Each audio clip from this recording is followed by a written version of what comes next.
పసివాళ్లే పనివాళ్లయ్యారు. చిట్టి చేతులతో బండెడు చాకిరీ చేయించేందుకు బీహార్ నుంచి హైదరాబాద్కు తరలిస్తున్నారు దళారులు.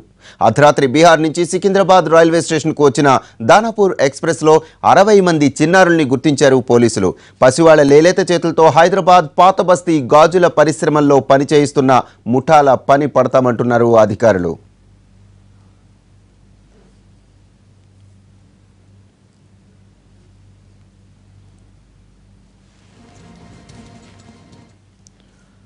ముందుగా అందిన సమాచారంతో 60 మంది చిన్నారుల జీవితాలు వెట్టిలో నలిగిపోకుండా కాపాడగలిగారు పోలీసులు. దీనికి సంబంధించి మా ప్రతినిధి బాబర్ స్పెషల్ రిపోర్ట్. బాల కార్మికులతో యాజమాన్యం పనులు చేస్తుంది. ఎక్కడో బీహార్ నుంచి పసిపిల్లలను తీసుకొచ్చి హైదరాబాద్లో ఉన్నటువంటి ఫ్యాక్టరీల్లో పనికి కుదిరిస్తుంది. ఇక్కడ హైదరాబాద్లో ఉన్నటువంటి ముఖ్యంగా ప్రధానంగా పాత బస్తీలో ఉన్నటువంటి గాజుల తయారీ కర్మాగారాల్లో కూడా వాళ్ళ బాల కార్మికులు ఇక్కడ నలిగిపోతున్నారు. అయితే వారందరి దానాపూర్ ఎక్స్ప్రెస్ ట్రైన్లో సికింద్రాబాద్ ప్లాట్ఫామ్ నెంబర్ 8లో ట్రైన్ ఆగినప్పుడు అధికారులు దాడులు నిర్వహించారు. ఇటు చైల్డ్ లైన్ అధికారులతో పాటు పోలీసులు సంయుక్తంగా దాడులు నిర్వహించారు. ప్రస్తుతం పోలీసు అధికారులు మనతో ఉన్నారు. సార్ చెప్పండి, ఈ దానాపూర్ ఎక్స్ప్రెస్ ట్రైన్లో దాడులు నిర్వహించినప్పుడు ఎంతమంది బాల కార్మికులు మీరు అదుపులో తీసుకున్నారు? వాళ్ళని ఏం చేస్తారు? మనకి ఈ ధన్పూర్ ఎక్స్ప్రెస్ బీహార్ నుంచి ఈ మైనర్ బాయ్స్ని లేబర్కి హైదరాబాద్ తీసుకొస్తున్నారని మనకి ఇన్ఫర్మేషన్ వచ్చింది. దాని మీద జాయింట్ కమిషనర్ లేబర్ గారి ఆధ్వర్యంలో child welfare committee, child line వాళ్ళందరితో కలిసి ఈరోజు డ్రైవ్ చేయడం జరిగింది సికింద్రాబాద్ రైల్వే స్టేషన్లో. చేస్తే మాకు 200-300 మందిని మేము యంగ్స్టర్స్ని ఆపాము.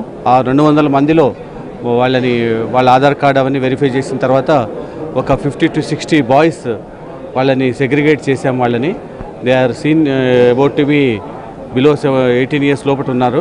ముఠాలు ఎవరున్నారు? ఈ బాల కార్మికులు ఎవరు తరలిస్తున్నారు? దీని వెనక ఉన్న గ్యాంగ్లు ఎవరు? అది ఇన్వెస్టిగేషన్లో తేలుతుంది. అది వాళ్ళ దగ్గర పిల్లల దగ్గర ఆల్రెడీ ఎవరైతే తీసుకొచ్చారో ఆ ఏజెంట్ల నెంబర్లు ఉన్నాయి. ఆ ఏజెంట్ ఆ టెలిఫోన్ నెంబర్ ఆధారంగా వాళ్ళని కూడా కస్టడీలోకి తీసుకొని వెరిఫై చేయడం జరుగుతుంది. ఇప్పుడు మీరు అదుపులో తీసుకున్నటువంటి బాల కార్మికులు ఎక్కడికి తరలిస్తున్నారు, ఏంటి? ఇది ఇంకొక 2-3 hours ఇప్పుడు ఇన్వెస్టిగేషన్ ఉంటుంది. వీళ్ళందరినీ వెరిఫై చేసుకుంటాము. వీళ్ళ పర్టికులర్స్ అన్ని తీసుకున్న తర్వాత వీళ్ళని జాయింట్ కమిషనర్ గారి యొక్క నిర్ణయం ప్రకారము చైల్డ్ హోమ్కి తరలించడం జరుగుతుంది. వాళ్ళ పేరెంట్స్కి కూడా ఏమన్నా కౌన్సిలింగ్ ఇచ్చి ఏమన్నా అవకాశం ఉందా? వాళ్ళకి మళ్ళీ తరచూ ఇక్కడ బాల కార్మికుల్లో పనుల్లో పెట్టకుండా వాళ్ళకి ఎలాంటి సూచనలు చేయబోతున్నారు, ఏంటి? It is also possible. వాళ్ళ పేరెంట్స్ కూడా కౌన్సిలింగ్ ఇవ్వడం జరుగుతుంది. తర్వాత వాళ్ళని కౌన్సిలింగ్ చేసి వీలైతే వాళ్ళ పేరెంట్స్ కూడా హ్యాండ్ ఓవర్ చేయడం జరుగుతుంది. బాల కార్మికులు తరచూ ఫ్యాక్టరీల్లో పనిచేసినప్పుడు గాయాల పాలవుతున్నారు, ఆకలితో కూడా అలమటిస్తున్నారు. యాజమాన్యం సరిగా వాళ్ళ ఆహారం కూడా పెట్టని పరిస్థితి ఉంది. దాని మీద ఎలాంటి యాక్షన్ తీసుకుంటున్నారు? దానికి కూడా చట్టంలో ప్రాపర్ సెక్షన్స్ ఉన్నాయి. వాటి మీద కూడా చర్య తీసుకుంటాము. బాల కార్మికులందరినీ దాదాపు 60 మంది బాల కార్మికుల్ని ప్రస్తుతం పోలీసులతో పాటు చైల్డ్ వెల్ఫేర్ అధికారులు కూడా వాళ్ళందరినీ పిలుచుకొచ్చారు. దీని వెనక ఈ ముఠా వెనక ఎవరున్నారు, కీలకమైన అసలైన సూత్రధారులు ఎవరనే కోణంలో పోలీసులు విచారిస్తున్నారు. జాయింట్ లేబర్ కమిషనర్ గంగాధర్ గారు మనతో ఉన్నారు. సార్ చెప్పండి, ఈ బాల కార్మికులు చాలా మంది పట్టుకున్నారు. వీళ్ళందరి తర్వాత ప్రస్తుతం ఏం చేయబోతున్నారు? వాళ్ళ కౌన్సిలింగ్ కానీ వేరే పేరెంట్స్ కానీ ఏమన్నా?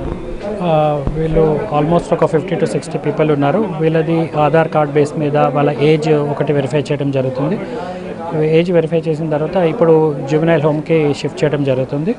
అక్కడి నుంచి సిడబ్ల్యూసికి ప్రొడ్యూస్ చేస్తాము. సిడబ్ల్యూసి వాళ్ళు రీపాట్రియేషన్ గురించి కానీ వాళ్ళు ఫర్దర్ రీహాబిలిటేషన్ మీద సిడబ్ల్యూసి డిసైడ్ చేస్తుంది. సో వాళ్ళని మీ పోలీస్ ద్వారా మేము ఐడెంటిఫై చేయడం జరుగుతుంది. చేసి దాని మీద ఫర్దర్గా ప్రివెన్షన్ ఎలా చేయాలి అనేది ఆలోచిస్తాం. గతంలో పట్టుబడిన బాల కార్మికులే ప్రస్తుతం ఉన్నారా సార్? తరచూ జరుగుతుంది కదా సార్? అంటే ఒక 5 to 10% రిపీట్ అవుతున్నారు. బట్ చాలా వరకు కొత్త వాళ్ళే ఉన్నారు.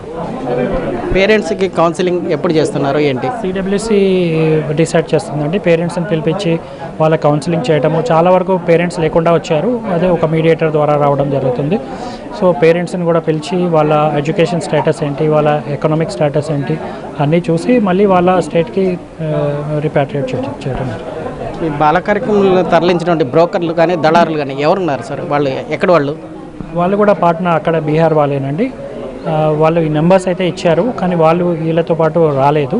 బట్ వాళ్ళని ఐడెంటిఫై చేసి ఒకవేళ వాళ్ళు రిపీటెడ్ అఫెండర్స్ అయితే యాక్షన్ తీసుకుంటారు.